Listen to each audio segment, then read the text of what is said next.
Hello students, this is Manish. Welcome back to our YouTube channel vector MKS. आज के इस video में हम बात करने वाले हैं क्लास 10th का एक इम्पॉर्टेंट थ्योरम जिसे बोलते हैं एंगल बाइसेक्टर थ्योरम। ठीक है, अब एंगल बाइसेक्टर थ्योरम क्या होता है इसको हम अच्छे से देखेंगे और साथ ही साथ जो है कैसे इसका प्रूफ होता है उसको भी हम समझने की कोशिश करेंगे। तो सबसे पहले देखो, the internal bisector of an angle. ठीक है, किसी भी ट्रायंगल का कोई एंगल है अगर, तो उसके जो इंटरनल बाइसेक्टर होगा, कह रहा है कि divide the opposite side internally in the ratio of the side containing the angle. ठीक है, अभी समझ में आ जाएगा। पहले हम इसको फिगर के हिसाब से समझते हैं। सपोज कर लो कि तुम्हारे पास एक ट्रायंगल है। ठीक है, ये जो है ट्रायंगल है। इस ट्रायंगल को हम ले लेते हैं, यहाँ पे ए लिख देते हैं, बी लिख देते हैं और ये सी। तीन तीन इसके एंगल है और तीन साइड है। अब कोई भी साइड मान लो ये एंगल या ये एंगल ये एंगल, तीनों एंगल में से किसी एक का हम बाइसेक्टर निकालते हैं। सपोज कर लो यहाँ से हम एक जो है एंगल ए का बाइसेक्टर हम करते हैं, यानी कि ए डी जो है बाइसेक्ट कर रहा है एंगल ए को। ठीक है, इसको मान लेते हैं एंगल 1 और ये एंगल 2। ठीक है, तो देखो, जब भी कोई चीज़ प्रूफ करना रहता है तो हमको क्या करना है कि सबसे पहले गिवन लिखा जाता है कि गिवन क्या है। तो गिवन में यहाँ पे याद रखना कि ट्रायंगल ए बी सी यहाँ पे है और यहाँ पे ट्रायंगल ए बी सी में क्या है, A D is the bisector of angle A. AD क्या है, एंगल ए का बाइसेक्टर है। जब ये चीज़ हम लोग लिख लेते हैं तो अब एक्चुअली में इसमें देखो कि हमको प्रूफ क्या करना है। ठीक है, तो प्रूफ जो करना रहता है उसको भी लिखते हैं। तो यहाँ पे हम लिखेंगे प्रूफ दैट या टू प्रूफ, दोनों बातें की है, प्रूफ दैट या टू प्रूफ। अब देखो, यही जो ऊपर स्टेटमेंट लिखा है वही बताएगा कि क्या प्रूफ करना है। यहाँ पे लिखा है the internal bisector of an angle, यानी कि इंटरनल बाइसेक्टर देखो, एंगल ए का जो बाइसेक्टर है वो कौन सा, ए डी है। और ये दो एंगल में डिवाइड कर रहा है, एंगल 1 और एंगल 2 में क्या कर रहा है, डिवाइड कर रहा है। अपोजिट द साइड, इसके अपोजिट साइड कौन है, ये बी डी है। इसके अपोजिट साइड कौन सा है, ये डी सी है। ठीक है, यानी कि इनके opposite side B D upon D C. Opposite side in the ratio, देखो रेशियो में। ठीक है, अब द साइड कंटेनिंग, यानी कि ये क्या होगा, इक्वल होगा। जो एंगल ये कंटेन कर रहा है इसका साइड कौन सा है, ये ए बी। और ये वाला जो एंगल कंटेन कर रहा है इसका साइड कौन सा है, ए सी। इसी के ये इक्वल प्रूव करना है। फिर से सुनो, जो ये लाइन ए डी है, एंगल ई को बाइसेक्ट कर रहा है, उसके अपोजिट जो साइड बन रहा है ना उसका रेशियो, यानी कि ये बी डी, ये हो गया इस एंगल के अपोजिट साइड सी डी, यानी B D upon C D या D C. Angle containing side यानी कि ए बी और ये ए सी, दोनों का रेशियो क्या होगा, इक्वल होगा। यही चीज़ हमको ये प्रूफ करना रहता है। ठीक है, आई होप ये चीज़ समझ में आया। अब देखो, प्रूफ में हम लोग क्या लिखते हैं। प्रूफ में, अच्छा, प्रूफ से पहले एक चीज़ और ध्यान से देखना है, हमको एक कंस्ट्रक्शन करना है। क्या करना है, कंस्ट्रक्शन। और तो यहाँ पे जैसे हमको पता चले कि टू प्रूफ में क्या करना है, तो अब यहाँ से एक लाइन लिखेंगे कंस्ट्रक्शन। तो कंस्ट्रक्शन में ध्यान से देखना, ये जो ए बी डी, जो ए बी लाइन है ना, इसको हम एक्सटेंड कर देंगे, प्रोड्यूस कर देंगे आगे की तरफ। ठीक है, इसको हम आगे की तरफ ऐसे ही हम प्रोड्यूस करते हैं। ठीक है, ये हम मिटा देते हैं ऊपर वाला। ठीक है, आई होप आप लोग नोट कर लेंगे।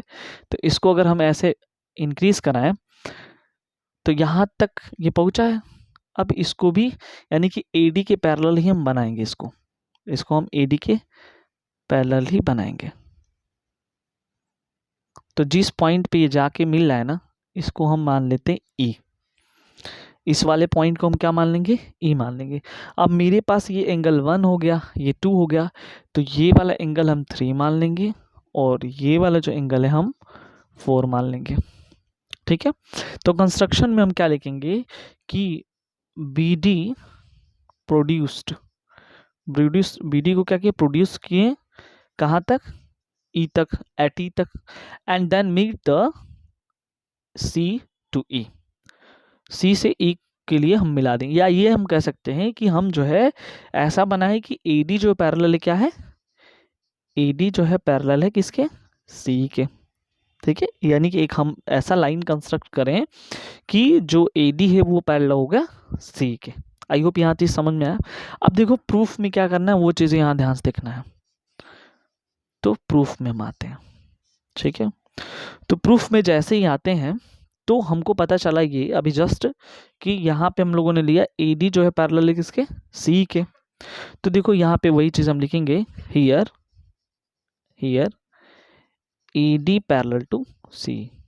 अच्छा, दो चीजें यहाँ समझना है कि पैरेललोग्राम का एक वो क्या नाम है, अगर दो लाइन पैरेलल हो और एक ट्रांसवर्सल टी जा रहा हो तो ऐसे पढ़े होगे, ये अगर ये लाइन इस लाइन के पैरेलल हो और ऐसे कोई जा रहा है, तो एक लाइन टी जा रहा है, तो ये वाला जो होता है एंगल ये इसके इक्वल, जैसे ये जेड बना रहा है, ठीक है, ये वाला इंटरनली इक्वल होता है। तो यहाँ पे लिखेंगे हम अल्टरनेट इंटीरियर एंगल। ठीक ऐसे ही अगर ध्यान से देखो इस वाली लाइन को, तो ये लाइन क्या है, ए है और ये डी है।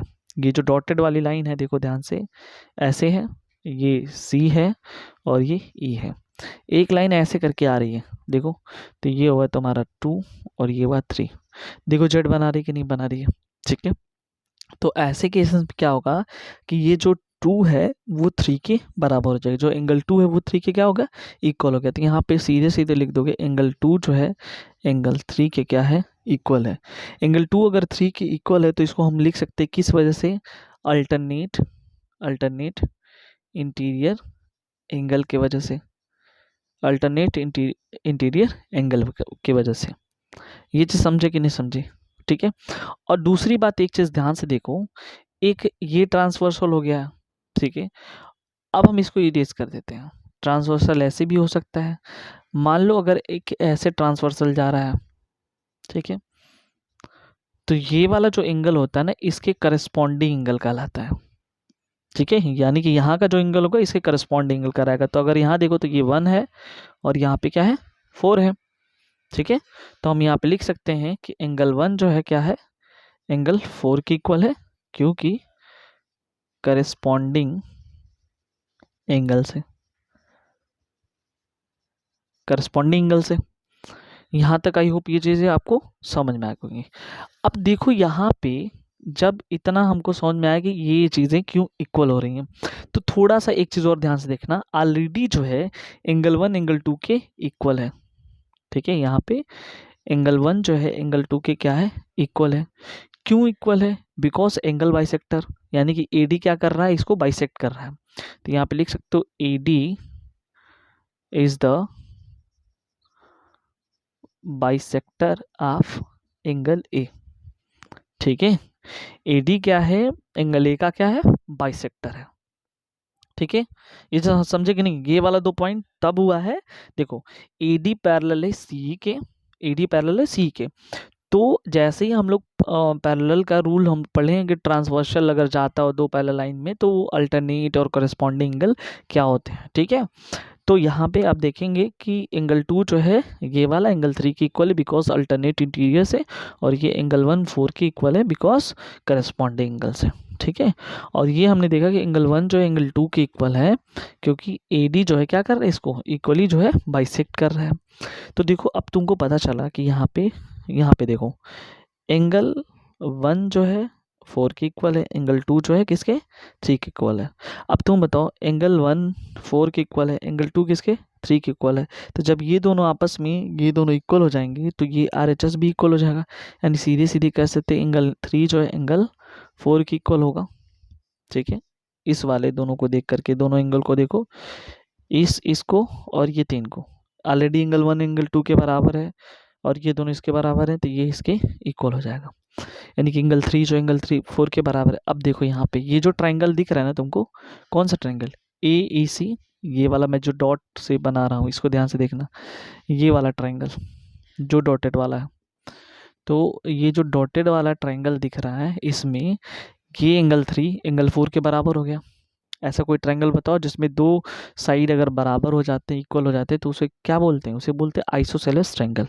आई मीन कि ये वाला जो साइड AC है वो किसके बराबर हो जाएगा, AE के। तो यहाँ लिख सकते हो AC जो है इक्वल है ए के, किस वजह से, आइसोसेलेस ट्रायंगल की वजह से, क्योंकि ये दोनों जो है अगर एंगल इक्वल होते हैं तो उनके साइड जो है इक्वल हो जाती है, AC ए के इक्वल हो गया।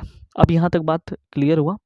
अब सीधे सीधे ना हम बात करने वाले हैं किसमें, ट्रायंगल BEC में, ठीक है। तो यहाँ लिखेंगे इन ट्रायंगल BEC, और ट्रायंगल BEC में हम डायरेक्टली अगर थेल्स थ्योरम के हिसाब से देखें, ठीक है, तो यहाँ पे क्या हो जाएगा, देखो BD अपॉन DC, ये पैरेलल है बीच में, तो यहाँ पे लिख सकते हैं BD अपॉन DC बराबर, इधर देखो ये क्या हो जाएगा, AB upon AE, AB upon AE।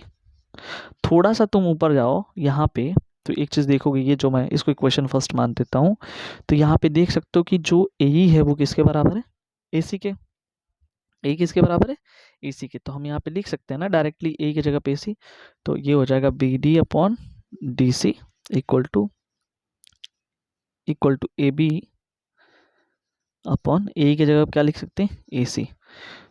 तो ये ही चीज़ हमको प्रूफ करना था। अगर देखना चाहो तो यहाँ पे देखो ये चीज़ है ना, BD upon DC equal to AB upon AC। देखो यहाँ पे प्रूफ होगा, क्या हम किए हैं, जहाँ पे A है वहाँ पे हम AC रख देंगे, बिकॉज इन इक्वेशन फर्स्ट में देखो तो यहाँ पे AC ऑलरेडी A के इक्वल है, तो ये क्या हो गया, ये प्रूव्ड हो गया, ठीक है। तो ये हमारा एंगल बाइसेक्टर थ्योरम। और साथ ही साथ जो है स्टूडेंट्स, अगर आप लोग जो है वो थेल्स थ्योरम नहीं देखें, जैसे BPT थ्योरम के नाम से भी जानते हैं, तो आप जो है हमारे प्लेलिस्ट सेक्शन में जा करके वहाँ से आप देख सकते हैं। ये पहले यानी कि प्रीवियस वीडियो में इसको जो अपलोड कर दिया गया, ठीक है। और अगर आप चैनल में नए व्यूज़ हो तो सब्सक्राइब ज़रूर कर लें। Thank you so much.